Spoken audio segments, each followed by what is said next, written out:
we are. I turned down here at the next block. Thanks, mister. I'll get off there.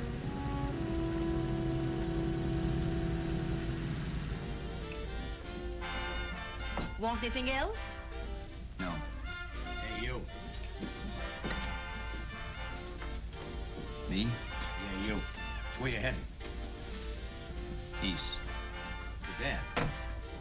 I thought if you was heading north, I might be able to help you out. I'm pushing the Salt Lake, and I don't like to ride it alone at night. I'm one of those guys that got to talk or I fall asleep. Oh, sure, now my partner, he's got Lou to keep him company, but I ain't got nobody at all. Where you coming from? West. Yeah, sure, I know, but where, L.A.? Maybe. Got a cousin out in L.A. You don't say. Yeah, he's been out. So you're not much of a talker, are you? My mother taught me never to speak to strangers. Oh, a wise guy. So what? Okay, don't get sore.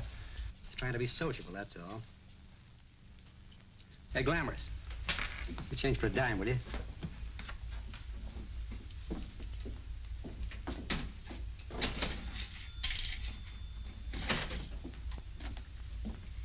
Let's have something quieter this time, Joe. My head's splitting. Is that what's wrong with it? Done with your coffee? No. And don't rush me, will you?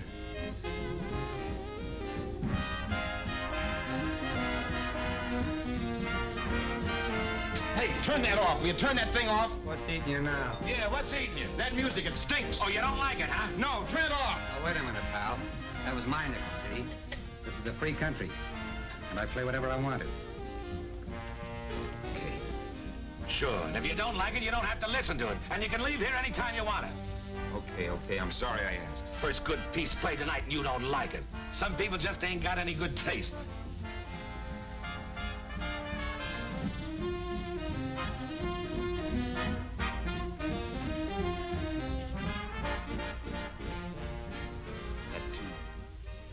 That tune. Why was there always that rotten tune? Following me around, beating in my head, never letting up. Did you ever want to forget anything? Did you ever want to cut away a piece of your memory or blot it out? You can't, you know. No matter how hard you try. You can change the scenery, but sooner or later you'll get a whiff of perfume where somebody will say a certain phrase or maybe hum something. Then you're licked again. I can't believe that you're in love with me. I used to love that song once. So did the customers back in the old Break of Dawn club in New York. I can't remember a night when I didn't get at least 3 requests for it. Sue, she was always selling it too. Those were the days.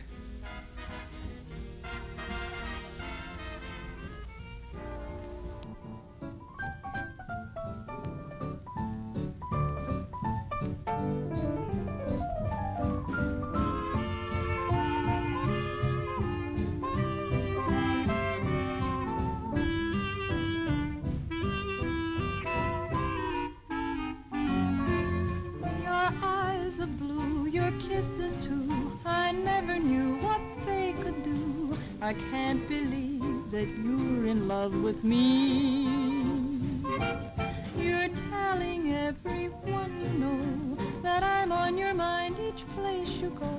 They can't believe that you're in love with me. I have always placed you far above me. I just can't imagine that you love me. And after all is said and done, to think that I'm the lucky one, I can't believe that you're in love with me.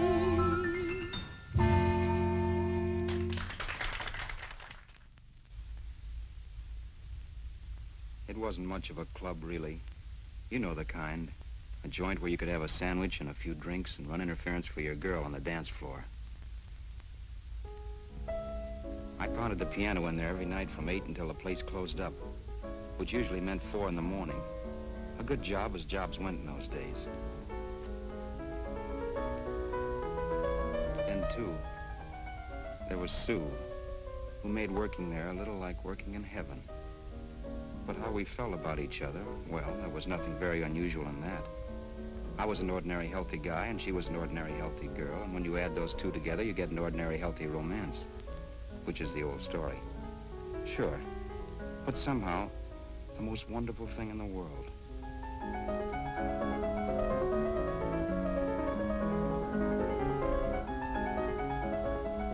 All in all, I was a pretty lucky guy.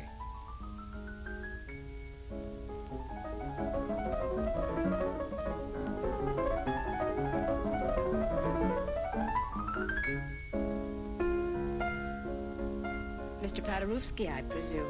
It's beautiful. You're going to make Carnegie Hall yet, Al? Yeah, as a janitor. I'll make my debut in the basement.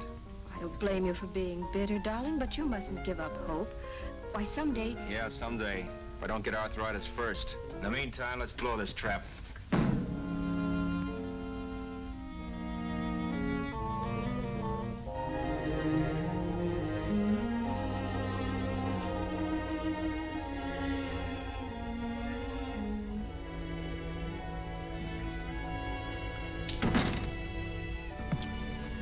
Like to get something to eat, hon? Oh, I don't think so, Al.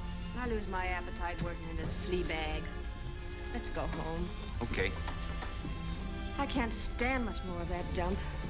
Did you see that drunk tonight trying to paw me? No, what drunk? Does it matter what drunk? Say, what's the matter with you tonight, darling? That's the third time you started to tell me something and then stopped. We shouldn't have any secrets from each other, Sue. Next week, we're going to make with the ring and the license. You and me will be a team. Yes, that's right. In the Bush League. I don't get you. We've been struck out. It's a funny way to talk, darling.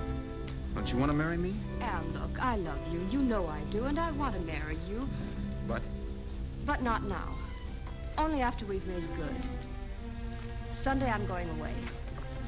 Oh, I know you'll think it's silly. That's why I hesitated to tell you. But I'm going to California. I want to try my luck in Hollywood. That's the most stupid thing I ever heard of. Don't you know millions of people go out there every year and wind up polishing cuspidors? I thought you had better sense. You sound as if you don't think I have any talent. That has nothing to do with it. I'll make out all right. Maybe. But what about me? Doesn't it mean anything to you that you're busting up all our plans? We may not see each other for years? It won't be that long.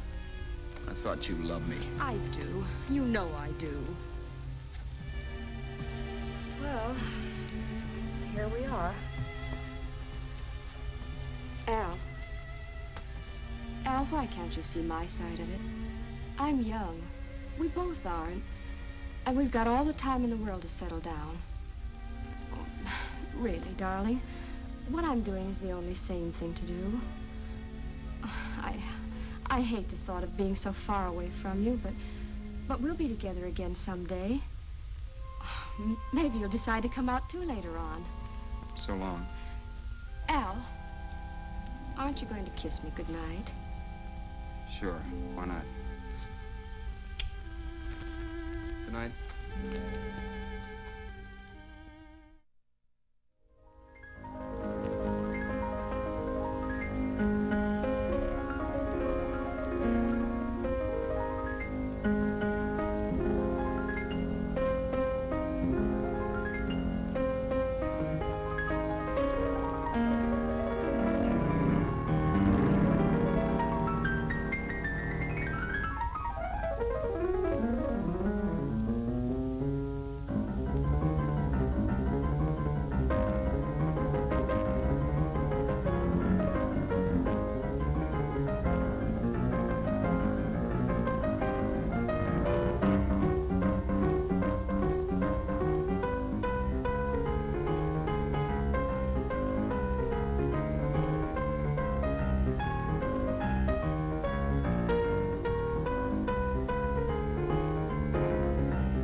Say, Roberts, you hit the jackpot this time. $10. Thanks.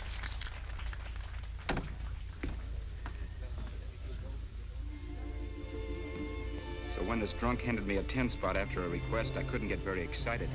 What was it, I asked myself? A piece of paper crawling with germs. It couldn't buy anything I wanted. It couldn't... Then I thought of something.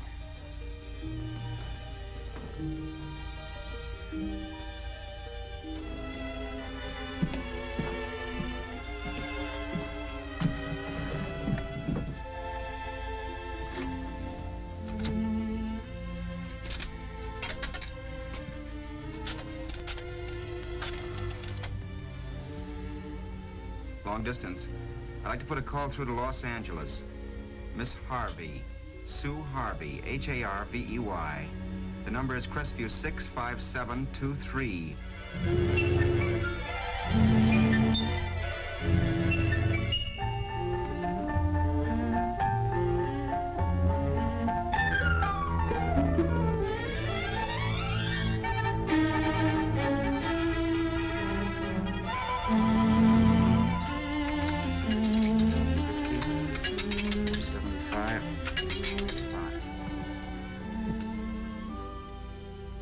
Hello, Sue? This is Al. Oh, baby, it's great to hear from you, too. What's that? You do? Oh, me too, darling. I thought I'd go batty without you. I just had to... Huh? You're working as a hashlinger? Gee, honey, that's tough. Those guys out in Hollywood don't know the real thing when it's right in front of them. You just stick it out, Sue, baby. Keep going around to those casting offices. I'm sure you'll click. Look, I'll tell you what. You stay put out there, I'll come to you. No, don't try to stop me. Just expect me. Train? Who knows? Train, plane, bus, magic carpet. I'll be there if I have to crawl. If I have to travel by pogo stick. And then, let's get married right away, huh? That's the stuff. That's what I've been wanting to hear you say. Well, goodbye for now. I'll be seeing you soon. Yeah. Bye. The only way I could cross country was to thumb rides. For even after hawking everything, I only had enough money to eat. Money. You know what that is. It's the stuff you never have enough of. Little green things with George Washington's picture that men slave for, commit crimes for, die for. It's the stuff that has caused more trouble in the world than anything else we ever invented. Simply because there's too little of it. At least I had too little of it. So it was me for the thumb.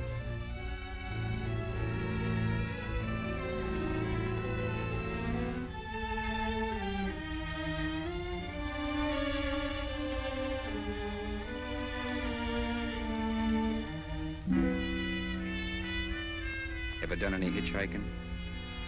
It's not much fun, believe me. Oh, yeah, I know all about how it's an education, how you get to meet a lot of people and all that.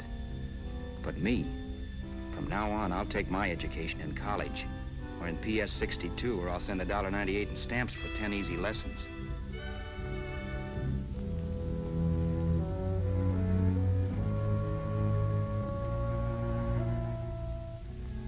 Thumbing rides may save you bus fare, but it's dangerous. You never know what's in store for you. You hear the squeal of brakes. If only I had known what I was getting into that day in Arizona. Here, throw that in the back seat. Okay, let's go. Make sure that door is closed.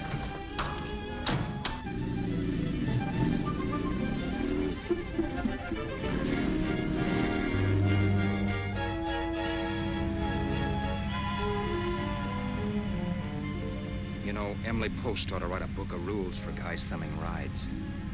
Because as it is now, you never know what's right and what's wrong. We rode along for a little while, neither one of us saying anything. I was glad of that.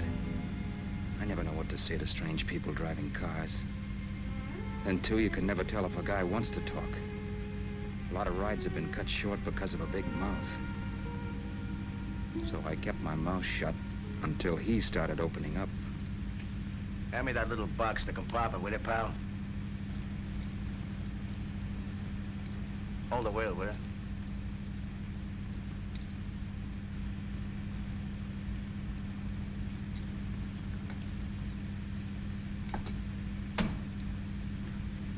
How far are you going? L.A. Wow, you're really traveling, aren't you? Yeah, but I don't expect to make it for a couple of years at the rate I've been promoting rides. Not much luck, huh? Sure, all bad. Not many people stop for a guy these days. Afraid of a stick-up, maybe. Well, you can't blame them. Where you coming from? New York? Well, New York. You're in luck this time. I'm going all the way. Right through to Los Angeles. You drive a car? Sure. Whenever you're tired, let me know. I'll holler. I guess at least an hour passed before I noticed those deep scratches in his right hand. They were wicked. 3 puffy red lines about 1/4 of an inch apart. He must have seen me looking at them because he said, Beauties, aren't they? They're gonna be scars someday. What an animal. Whatever it was, it must have been pretty big and vicious to have done that. Right on both counts, New York. I was tussling with the most dangerous animal in the world. A woman. She must have been Tarzan's mate. Looks like you lost the bout. Certainly wasn't a draw. You know, there ought to be a law against dames with claws. Yeah. I tossed her out of the car in her ear. Was I wrong? Give a lift to a tomato, you expect it to be nice, don't you? Yeah. After all, what kind of dame's son rides? Sunday school teachers? Yeah. A little witch. She must have thought she was riding with some fall guy. And me, who's been booking horses around racetracks since I was 20. I've known a million dames like her. 2 million. Yeah. Stopped the car, opened the door. Take it on the Arthur Duffy sister, I told her. That's the stuff. As I was done, huh? But if you want to see a real scar, brother, get a load of this. Wow. I got that one dueling. Dueling? Yeah, we're just kidding, of course. My dad owned a couple of Franco-Prussian sabers. Kept them on the wall for decorations. Well, one day, the kid and I took them down. When the old man wasn't around. Had a duel. He got me in the arm here. Pretty mean cut. Infection set in later. Yeah, I can see that. Now, give me that box again, will you? Yeah.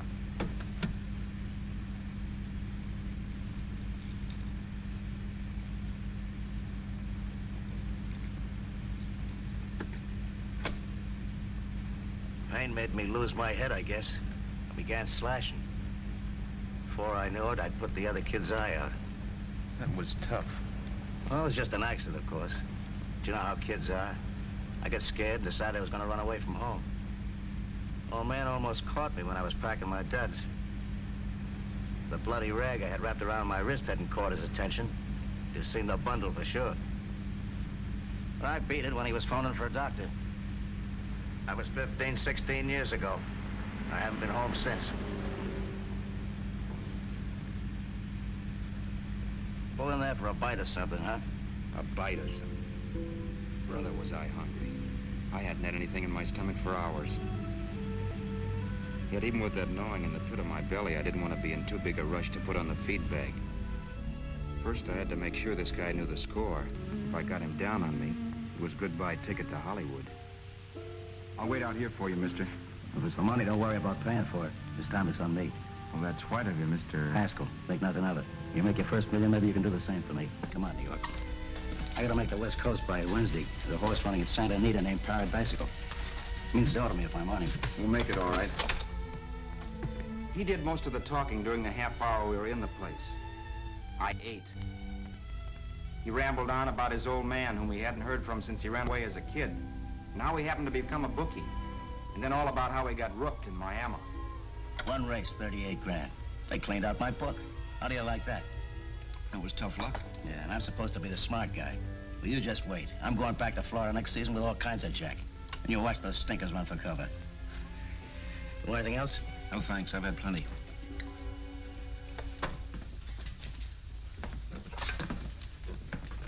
That check there, sister? Oh, just a minute. Your change, sir. Keep it, sister. Oh, thank you, sir. Call again. I'll be waiting outside for you when you finish work. Sharp check, huh?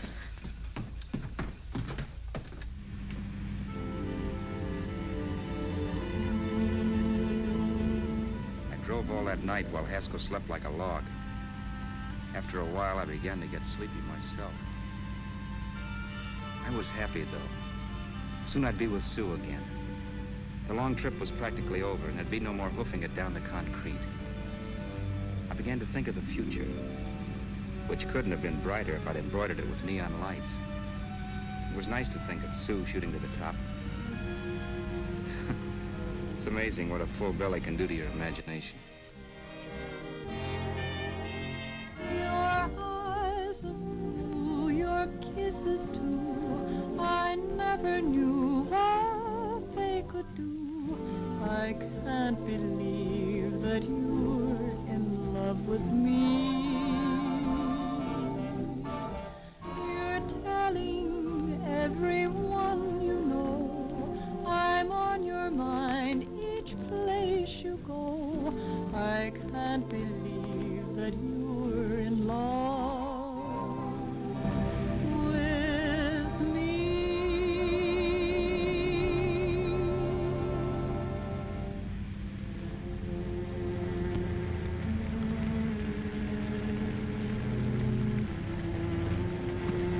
Mr. Haskell? Mr. Haskell? Mr. Haskell, wake up, it's raining. Don't you think we ought to stop and put up the top?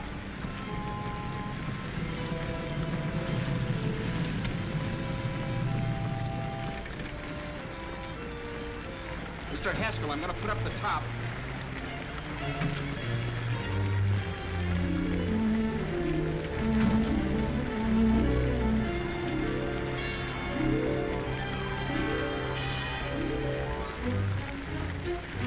Until then, I had done things my way. But from then on, something else stepped in and shunted me off to a different destination than the one I had picked for myself. For when I pulled open that door... Mr. Haskell, what's the matter? Are you hurt? Are you hurt, Mr. Haskell? Start your sermon. I'll listen to it. But I know what you're going to hand me even before you open your mouths. You're gonna tell me you don't believe my story of how Haskell died and give me that don't make me laugh expression on your smug faces. I saw at once he was dead, and I was in for it. Who would believe he fell out of the car? Why, if Haskell came too, which of course he couldn't, even he would swear I conked him over the head for his dough. Yes, I was in for it. Instinct told me to run, but then I realized it was hopeless. There were lots of people back down the road who could identify me. That gas station guy and the waitress. I would be in a worse spot then, trying to explain why I beat it. The next possibility was to sit tight and tell the truth when the cops came. But that would be crazy. They'd laugh at the truth. And I'd have my head in a noose. So what else was there to do but hide the body and get away in the car? I couldn't leave the car there with him in the gully. That would be like erecting a tombstone.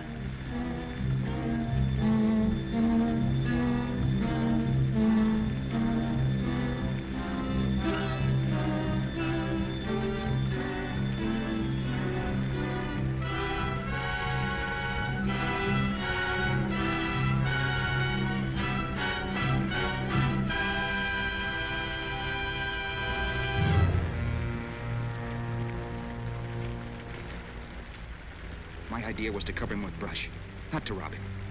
But then I remembered that even if I only drove the car for 100 miles or so, I would need money for gas. Besides, it was stupid of me to leave all that money on a dead man. Not only that, I'd have to take his driver's license in case I was stopped for something. I didn't like to think about it, but by that time I'd done just what the police would say I did, even if I didn't. My clothes. The owner of such an expensive car would never be wearing them. Some cop might pull me in on suspicion.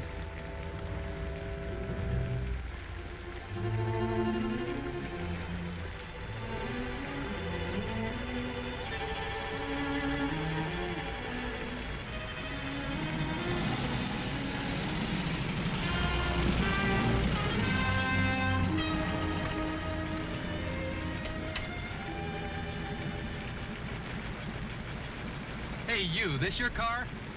Don't you know better than to leave a car with the wheels halfway in the middle of the road? That's the way accidents happen. I'm sorry, officer. I was just putting up my top. I didn't think. Well, the next time, think. I'll let you go now, but watch your step in the future. I know that's a lonely stretch, but cars come by here once in a while, and we have plenty of crack-ups. Thanks, officer.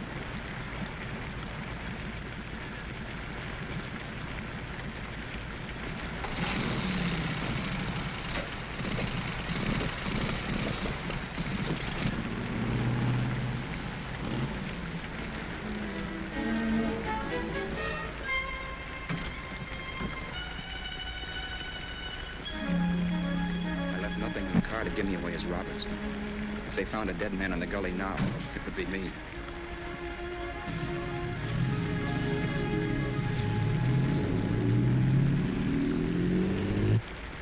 As I drove off, it was still raining, and the drops streaked down the windshield like tears. I kept imagining I was being followed and that I could hear sirens back in the distance. Just how long it took me to cover the 60-odd miles to the California state line, I don't know. I lost all track of time. But the rain had stopped and the sun was up when I pulled up to the inspection station. Hello? Carrying any fruits or vegetables? No. Any livestock or poultry? No. I'd like to see your registration and driver's license, please. Anything in the baggage compartment? Just baggage. Charles Haskell, Jr., age 30, brown eyes, dark hair. Identifying marks, none. Are you Charles Haskell, Jr.? Yes. Well, remember, if you're employed and you stay over 30 days, you take out California plates. All right, officer, but I'll only be in the state a short while. Right, you can go now.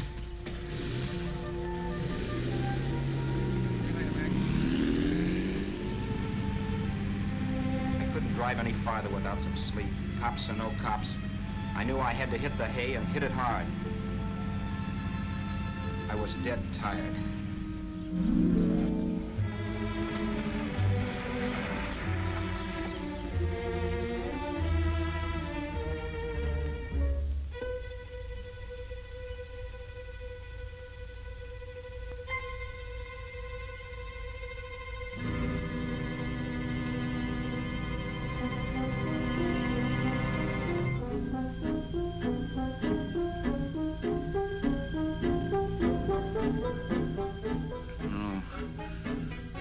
Mr. Haskell. No.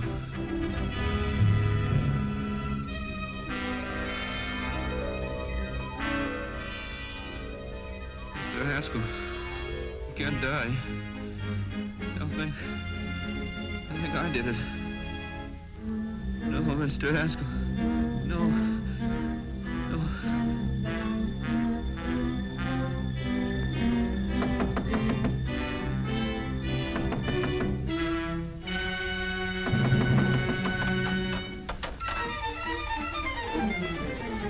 Who's there? It's the maid. Can I come in and clean? Later. In a half hour. All right, sir.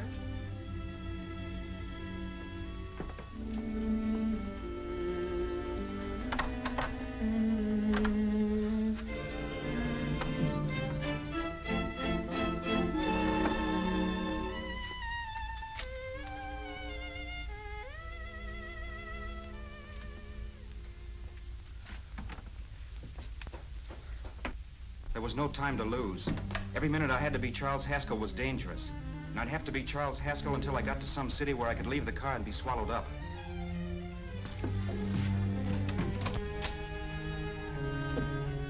That meant driving the car as far as San Bernardino, maybe even to Los Angeles. In a little town, I might be noticed, but in a city, I should be safe enough. Then, after I ditched the car, I could go on to sue. But those 5 minutes at the state line made me realize it might be a good idea to find out a little bit about Mr. Haskell. Then, if anybody asked me questions, I could give the right answers. The first thing I found out was that I had $768. This was a lot of jack, but believe me, it was the kind of money I'd rather not have.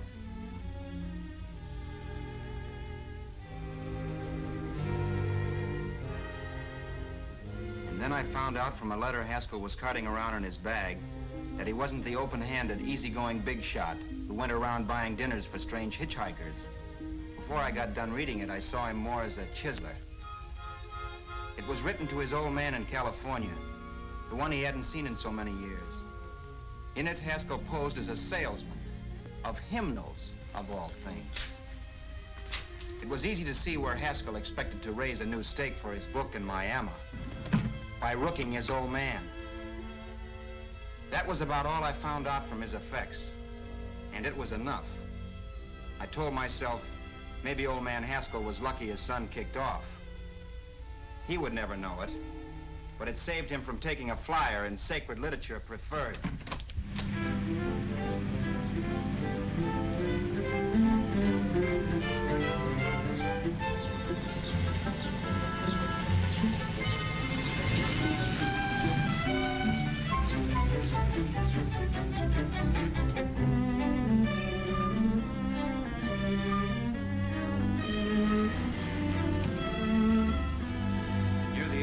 Desert Center, I pulled up for water. There was a woman. Hey, you! Come on if you want to ride.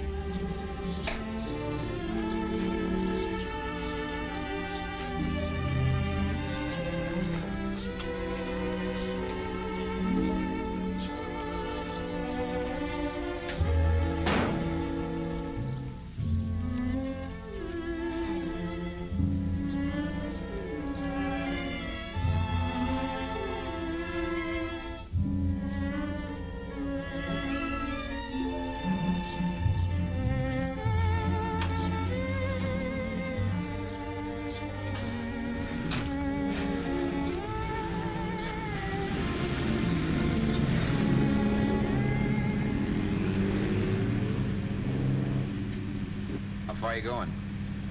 How far are you going? That took me by surprise, and I turned my head to look her over. She was facing straight ahead, so I couldn't see her eyes. But she was young, not more than 24. Man, she looked as if she'd just been thrown off the crummiest freight train in the world. Yet, in spite of this, I got the impression of beauty. Not the beauty of a movie actress, mind you, or the beauty you dream about when you're with your wife, but a natural beauty. A beauty that's almost homely because it's so real.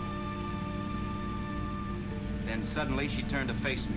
How far did you say you were going? Los Angeles? L.A.?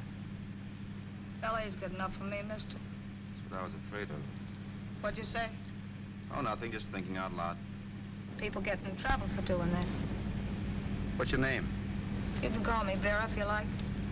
You live in Los Angeles? No. Where are you coming from? Oh, back there. Needles? No. Oh, sure, Phoenix. You look just like a Phoenix girl. Are the girls in Phoenix that bad? The girl must have been pretty tired because she fell asleep not 20 minutes after she stepped into the car. She lay sprawled out with her head resting against the far door, like Haskell. I didn't like that part of it much, but I didn't wake her up. It wasn't that this girl still worried me. I'd gotten over that funny feeling I had when she looked at me, which I put down as just my jangled nerves. With her eyes closed and the tenseness gone out of her, she seemed harmless enough. And instead of disliking her, I began to feel sorry for her. The poor kid probably had had a rough time of it. Who was she anyway? And why was she going to Los Angeles? And where'd she come from in the first place? The only thing I knew about her was her name. Not that it made any difference. A few hours more and we'd be in Hollywood. I'd forget where I parked the car and look up Sue. This nightmare of being a dead man would be over. Who this dame was, well, it was no business of mine. Where did you leave his body? Where did you leave the owner of this car? You're not fooling anyone. This buggy belongs to a guy named Haskell. That's not you, mister. You're out of your mind. That's my name, Charles Haskell. I can prove it. It's my driver's Save license. yourself the trouble, mister. Having Haskell's wallet only makes it worse. It just so happens I rode with Charlie Haskell, all the way from Louisiana. He picked me up outside of Shreveport. You rode? You heard me. Then it all came back to me. All the talk about dueling and scars and scratches. There was no doubt about it. Vera must be the woman Haskell had mentioned. She must have passed me while I slept. Well, I'm waiting. My goose was cooked. She had me. That Haskell guy wasn't dead yet. He wasn't stretched out stiff and cold in any Arizona gully. He was sitting right there in the car, laughing like mad while he haunted me. Well? There was nothing I could say. It was her move. Vera, whatever her name was just my luck picking her up on the road. It couldn't have been Helen, or Mary, or Evelyn, or Ruth. It had to be the very last person I should ever have met. That's life. Whichever way you turn, fate sticks out a foot to trip you.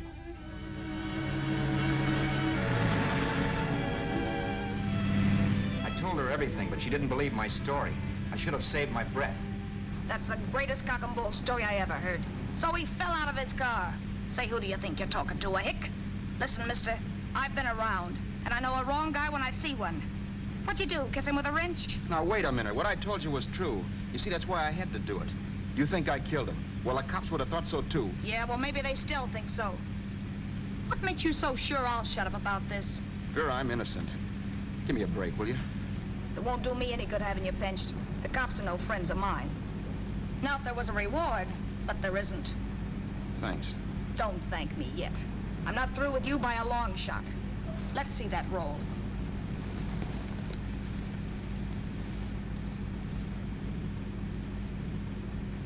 Is that all Haskell had? Isn't it enough? No, I thought he had more. Not that I know of. You can search me. You think I'm holding out on you? Well, maybe I will at that. He told me he was going to bet $3,000 on a horse named Paradisical on Wednesday at Santa Anita. He was stringing you along. He meant 300. Maybe. Sure, $3, 300. He was a piece of cheese, a big blowhard. Listen, mister, don't try and tell me anything about Charlie Haskell. Remember, I knew him better than you did. Okay, then you knew he was a four-flusher. That explains the $3 bet. I'm not so sure he didn't have that $3,000. Why should I believe you? You got all the earmarks of a cheap crook. Now, wait a minute. Shut up. You're a cheap crook and you killed him. For 2 cents, I'd change my mind and turn you in. I don't like you. All right. Don't get sore. I'm not getting sore. But just remember who's boss around here. If you shut up and don't give me any arguments, you'll have nothing to worry about. But if you act wise, well, mister, you'll pop into jail so fast it'll give you the bends. I'm not arguing. Well, see that you don't. You know, as crooked as you look, I'd hate to see a fella as young as you wind up sniffing that perfume that Arizona hands out free to murderers. I'm not a murderer. Of course you're not. Haskell knocked his own head off. He fell, that's how it happened, just like I told you. Sure, and then he made you a present of his belongings. I explained why I had to do that. Doesn't make a difference one way or another. I'm not a mourner. I liked Haskell even less than I like you. Yeah, I saw what you did to him. What do you mean? Those scratches on his wrist. Sure, I scratched him. Don't say you did. So your idea was to drive the car a little way, maybe into San Bernardino, and then leave it. You weren't gonna sell it? Sell it? You think I'm crazy? Somebody else's car? See, all I want to do is leave it somewhere and forget I ever saw it. Not only don't you have any scruples, you don't have any brains. I don't get you. Maybe it's a good thing you met me. You'd have got yourself caught, sure. Why, you dope. Don't you know a deserted automobile always rates an investigation? Huh? Look, the cops find a car. Then they get curious. They wonder where the owner is. So, all right, they don't trace Haskell. They trace you. I never thought of that. The only safe way to get rid of the car is to sell it to a dealer. Get it registered under a new name. Say, stop at the next store. I want to get a bottle and do some shopping before we hit L.A. Okay. As soon as we find a place, I'll drop you off and pick you up later. Nothing doing. You're coming in, too. From now on, you and I are like the Siamese twins. Have it your way, but I don't get the point. The point is, I don't want you to get lost. I'm not going to beat it if that's what you're afraid of. I'll say you're not. Well, I'm going to see that you sell this car so you don't get caught. Thanks. Of course, your interest wouldn't be financial, would it? You wouldn't want a small percentage of the profits. Well, now that you insist, how can I refuse? 100% will do. Fine. I'm relieved. I thought for a moment you were going to take it all. I don't want to be a hog. A few hours later, we were in Hollywood. I was recognizing places Sue had written about. It struck me that far from being at the end of the trip, there was a greater distance between Sue and me than when I started out. Vera wasn't kidding with that Siamese twins crack. She rented a little apartment as Mrs. Charles Haskell. When I objected to this, she explained that it was on account of the car. A dealer might think something was funny if he called and found we were using different names.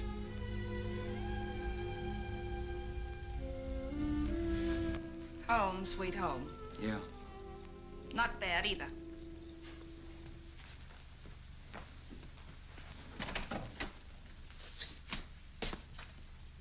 In case there's any doubt in your mind, I'll take the bedroom. Yeah. Sure is stuffy in here.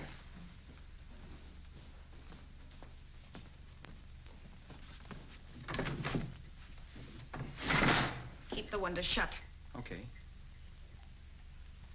The old crow downstairs said there's a folding bed behind this door.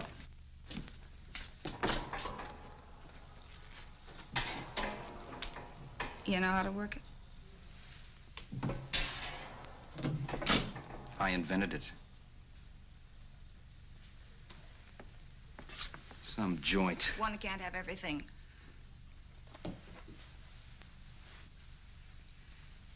I'm first in the bathtub. I don't know why, but I figured you would be.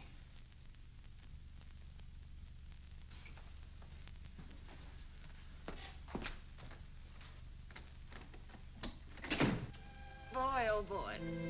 It sure feels good to be clean again. I must be 10 pounds lighter. You must be. Well, hitching rides isn't exactly the way you keep your schoolgirl complexion. I wish that guy with the sacks would give up. Gets on my nerves. Forget it. Have a drink. Aren't you afraid I might take you up on it? If I didn't want to give you a drink, I wouldn't have offered it. Why be a sorehead, Roberts? You got yourself into this thing. You should be grateful I'm not turning you in. Why, if I wasn't regular, you'd be in the pen this minute, being photographed, fingerprinted, and being pushed around by the cops. So cheer up. Get rid of that long puss.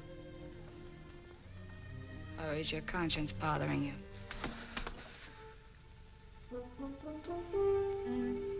No, it isn't. Swell. That's the spirit. He's dead and no moaning around will bring him back. Anyway, I never could understand this worrying about something that's over and done with. Now look, Vera, for the last time I didn't kill him. Haskell was a sick man. Maybe he was dead before he fell out of the car. I don't know. Sure. He died of old age. All right. So if it'll make you sociable, you didn't kill him.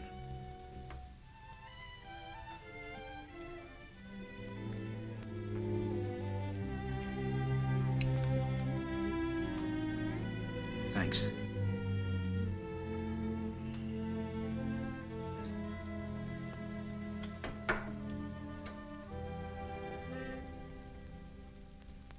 We're out of liquor, Roberts. Yeah. Too bad. I felt like getting tight tonight. Well, I think you succeeded. Am I tight? As a prima donna's corset. That's good. I wanted to get tight. Why? What have you got to get tight about? Oh, I don't know. Few things. You should have my worries. If I had your troubles, I'd stay sober. And I've got the key to that door. Yeah. Maybe you're right. I'm always right. You know, I don't like your attitude, Roberts. Well, there's a lot of things I don't like. Sure. But life's like a ball game. You gotta take a swing at whatever comes along before you wake up and find it's the ninth inning. I bet you read that somewhere. That's the trouble with you, Roberts. All you do is bellyache. But taking it easy and trying to make the best of things. But maybe that's what's wrong with the whole world. Get the professor. People knock themselves out trying to buck fate. Now take you, for instance. You're lucky to be alive. Why, suppose Haskell had pulled open your door. You'd be playing a harp now. Think of that. You think of it. I'm tired of thinking. There's plenty of people dying this minute. I would give anything to trade places with you. I know what I'm talking about. I'm not so sure. At least they know they're done for. They don't have to sweat blood wondering if they are. Your philosophy stinks, pal. We all know we're gonna kick off someday. It's only a question of when. But what got us on this subject anyway? We'll be discussing politics next. Yeah. Where'd you hide the butts? On the table, sucker.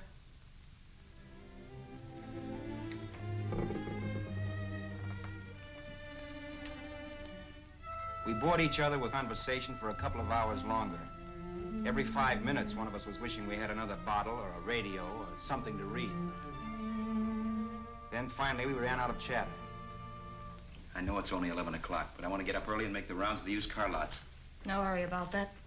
We've got all the time in the world. Maybe you have, but if you think I want to stay cooped up in this place any longer than I have to, you're batty. It's not a bad place. Pay plenty for diggings like this in New York. I wouldn't like it if it was the Ritz.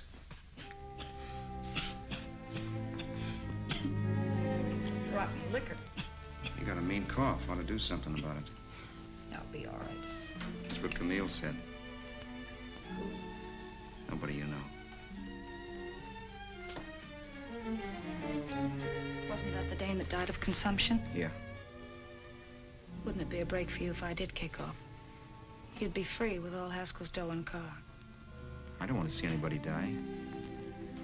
Not even me. Especially not you. One person died of me. If you did, well, that's all I need.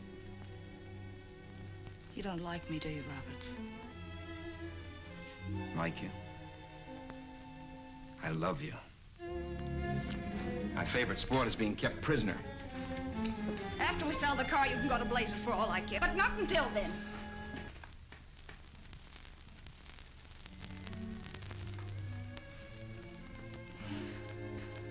I'm going to bed.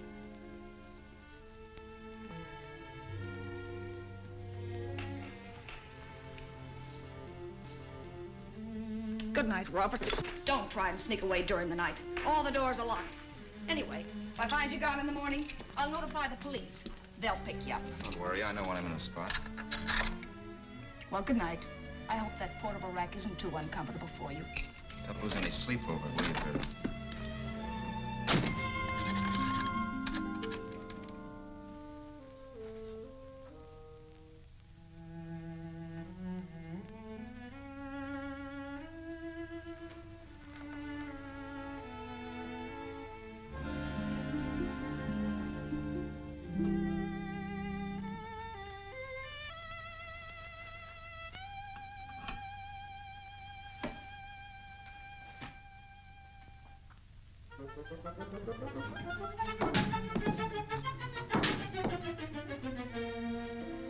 Crestview. 6, 5, 7, 2, 3. Hello? Hello? Hello? Hello?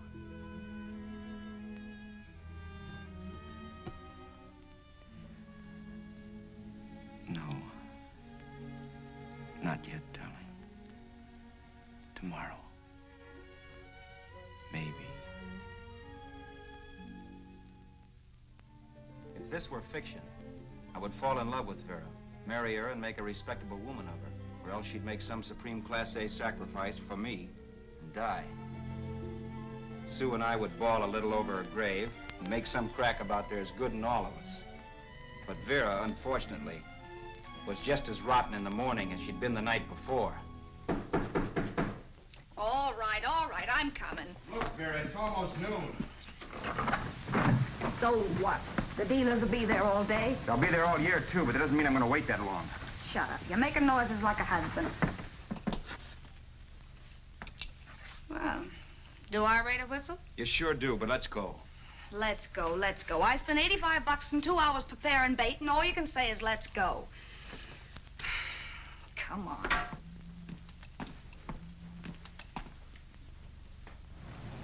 We passed a few used car lots last night down this way.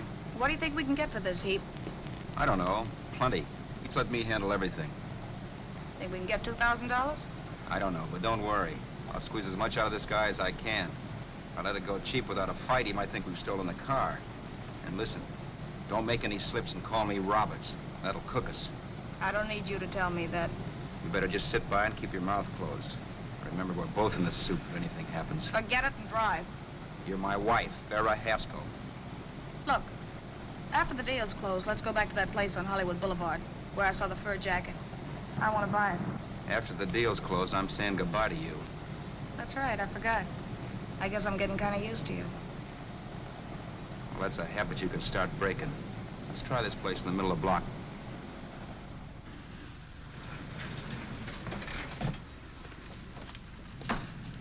Good afternoon. What can I do for you? We're interested in selling a car. If the price is right. Well, if it's in good mechanical condition, it should blue book for about $1,600. Tony, take a look at this motor. 1,600. Are you kidding?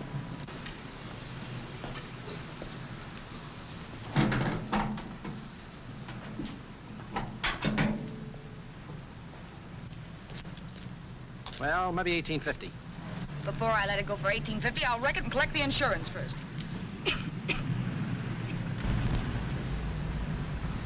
Lady, this motor's seen a lot of driving.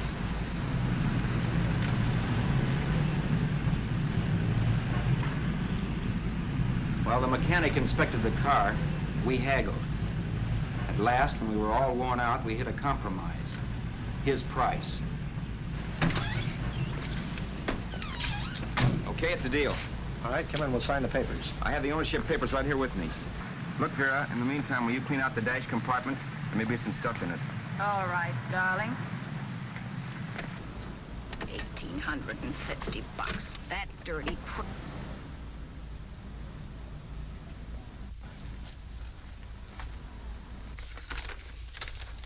New York, huh? Yeah. But you bought the car in Miami? Yeah. Well, now let's see about the insurance. We can either have it transferred or canceled. What kind of insurance do you have, Mr. Haskell? Well, aren't all the papers there? I don't see any. Surely you know what type of insurance you carry in the car. The name of the company? Yeah, but, Well, if you'll just tell me the name of the company, I'd be very glad to take care of all the details. well, Did you sign the papers yet? not yet. Well, don't. We're not selling the car. Well, wait a minute, Mrs. Haskell. Come on, darling. What's the matter? Change your mind? Yes, I'm sorry. I guess I have. But, Vera... Let's go.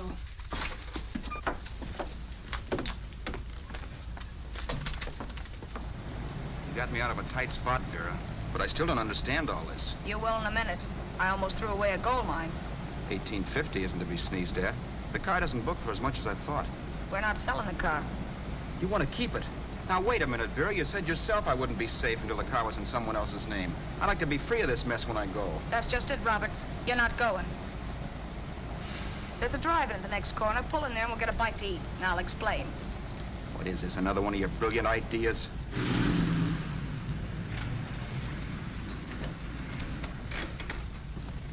Oh, may I take your order? Make mine a ham sandwich and coffee. And for you, sir?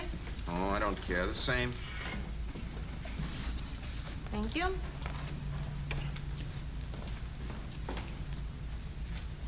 Get this, Vera. I've been pretty patient so far. I've done everything you asked me to do, but no more. Shut up. You've taken Haskell's money. And you can have the dough we get from selling the car. But you're not going to keep me a prisoner. It's a good thing I bought the paper. Take a look at that. Vera, I'm in no mood. Read that.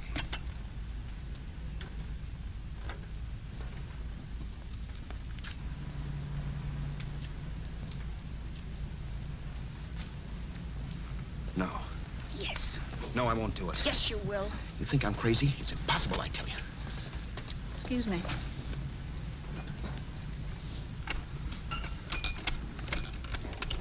Blow the horn when you're through. No one could possibly get away with an act like that. It'd be wise to me in a minute. Don't be yellow. You look enough like him. The same coloring and the same build. See how his clothes fit you? No kidding, you almost had me fooled for a while. Oh, grow up, Vera. Don't you think a father knows his own son?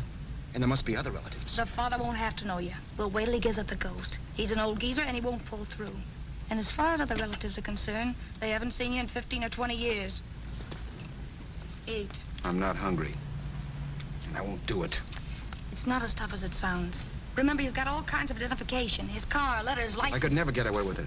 It's the stupidest thing I've ever heard. The old boy has scads of dough. Look in the paper there. Personal fortune assessed at over 15 million. He'll leave plenty, I tell you. Maybe he cut off his son. How do we know? It's out, Vera. I won't have anything to do with it. I think you will. Look, Vera, I'll do anything within reason. But not that. So forget it. Find yourself another stooge. You sap. You'll be fixed for the rest of your life as Charlie Haskell. You can take your inheritance and go away. No more worrying about the rent, no sweating, scheming, wondering where your next meal's coming from. Think about that, Roberts. Vera, please, you're talking too loud. On this, I'm splitting 50-50 with you. Sure, why not? We're both alike, both born in the same gutter. Now, take it easy, Vera. There's people around here. You don't know what you're talking about. We'll wait till we read that old man Haskell's dead. Then you show up. Like you read in New York that he was sick. No. Suppose he doesn't die. He will. I know he will. Something tells me. But as much as I insisted I would have no part of her scheme, Vera was taking it for granted I would. Neither of us had our mind on the cards as we played that night.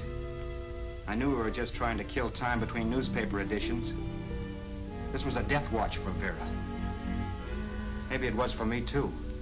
Don't you realize if I'm caught, they'll want to know where I got the car and stuff, and they'll have me on a murder charge. If you're smart, you won't get caught. I knock for 7. And if I'm caught, don't you realize you'll be out, too? 18 points, that gives me 30. How will I be out? You'll be out $1,850 we would have gotten on the car. Really, Vera, you'd be an awful chump if you threw away all that dough on a dizzy long shot. Let me sell the bus tomorrow. With the money it'll bring and what you've already got, a clever kid like you can run it up in no time. Then we'd both be in the clear. I'll be in the clear anyway. Maybe. Maybe. But if I got caught, I'd get good and sore at you, you know. You mean you'd squeal? Well, no, not squeal exactly. Never mind what you meant. Even if you did tell the cops I was in on it with you, what could they do to me?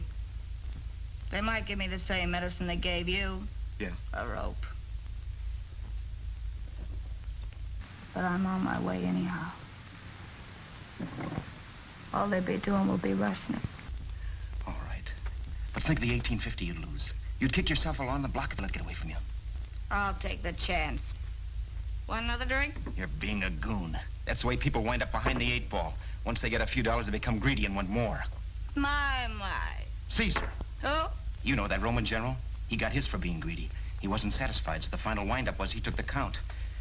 A couple of days ago, you didn't have a dime. Why, you were so broke you couldn't pay cash for a postage stamp. Now you've got almost $700 with $1,850 in the offing. Take my advice. Don't try for more. I'm tired of this game. Let's have some blackjack. Play solitaire. Okay, I will if that's the way you feel about it. That's the way I feel about it. Getting sore and throwing things won't help much, Roberts. I'm really doing you a favor. I help you out of a jam by keeping my mouth shut. I show you how to make some soft money.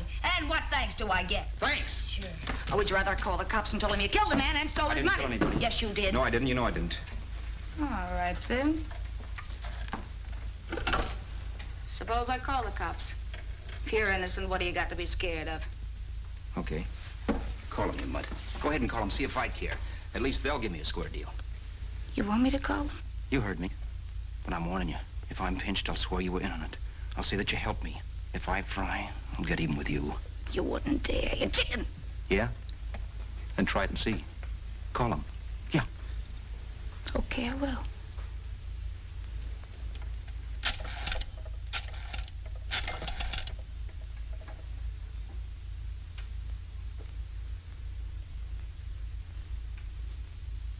Information?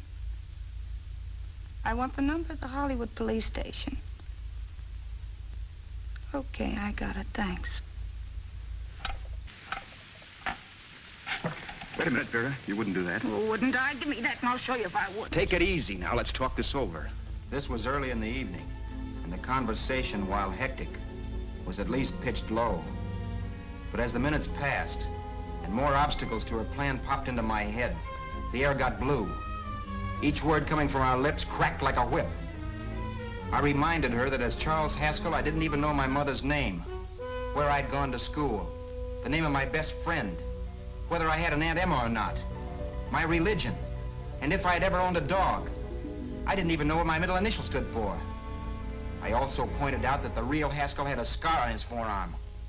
His people never saw that scar. He told me he ran away right after putting out the kid's eye. Yeah, but his father knew he was cut. It'd have to be some kind of a mark. So what? The old man's dead, or will be. I hope by tomorrow morning's papers. Anyway, you could cut yourself a little, couldn't you?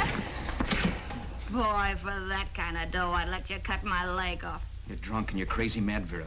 Turn me in if you want to, but I won't get mixed up in this. Besides, how do we know Haskell was such a phony? Maybe he wasn't the man's son at all. Maybe he just dreamed it up. Well, dream it or not, you won't be dreaming when the law taps you on the shoulder. There's a cute little gas chamber waiting for you, Roberts. And I hear extradition to Arizona's a cinch. Where's that phone? Vera! Leave me alone! Vera! Here! I want a phone. Call police. I hate you, you stinker. You leave me alone. I'll let you alone when you promise to leave the phone where it is. You're drunk. You don't know what you're doing. You're hurting me. Will you promise? All right.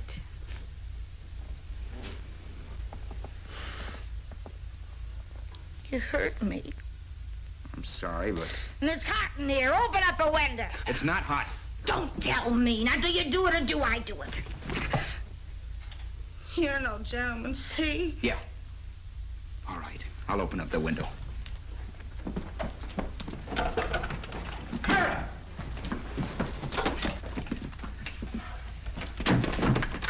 Vera, open the door.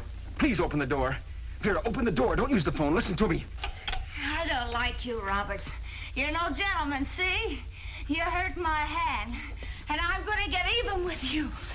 If you don't open the door, I'm gonna kick it down, Vera. Vera, don't call the cops. Listen to me. I'll do anything you say. Vera, let me in. I'll break the phone.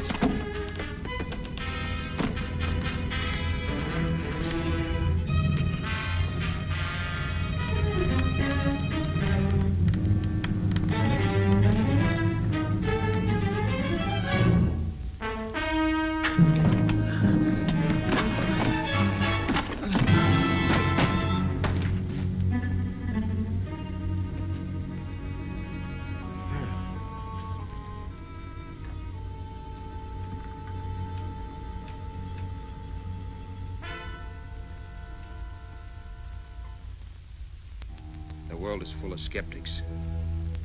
I know. I'm one myself. In the Haskell business, how many of you would believe he fell out of the car? And now, after killing Vera without really meaning to do it, how many of you would believe it wasn't premeditated? In a jury room, every last man of you would go down shouting that she had me over a barrel and my only out was force. The room was still. So quiet that for a while I wondered if I had suddenly gone deaf. It was pure fear, of course. And I was hysterical, but without making a sound. Vera was dead, and I was her murderer.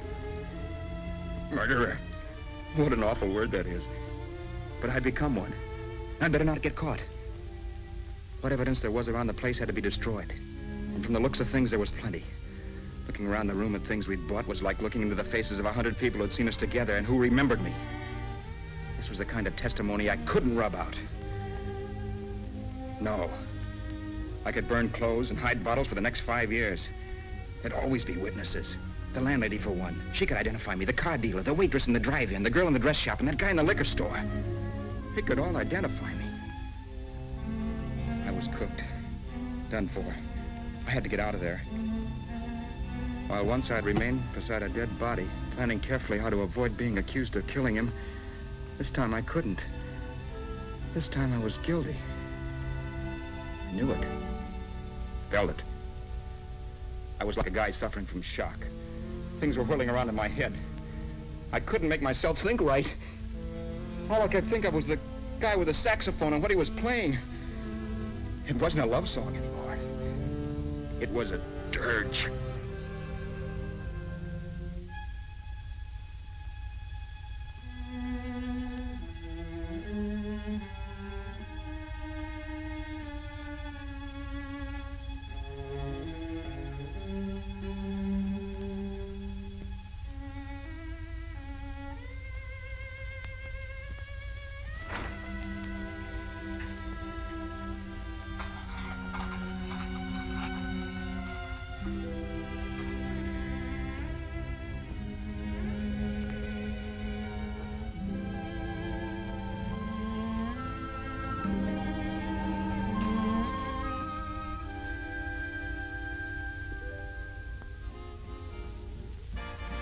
My problems weren't solved. I had to stay away from New York for all time because Al Roberts was listed as dead and had to stay dead. And I could never go back to Hollywood. Someone might recognize me as Haskell. Then, too, there was Sue. I could never go to her with a thing like this hanging over my head. All I could do was pray she'd be happy.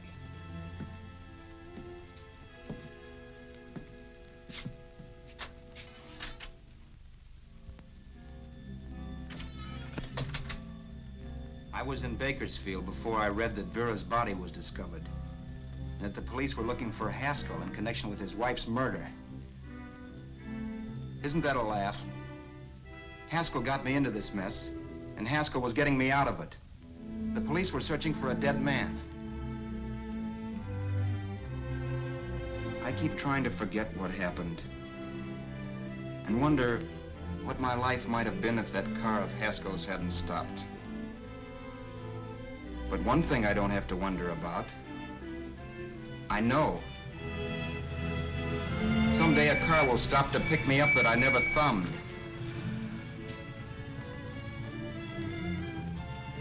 Yes. Fate, or some mysterious force, can put the finger on you or me for no good reason at all.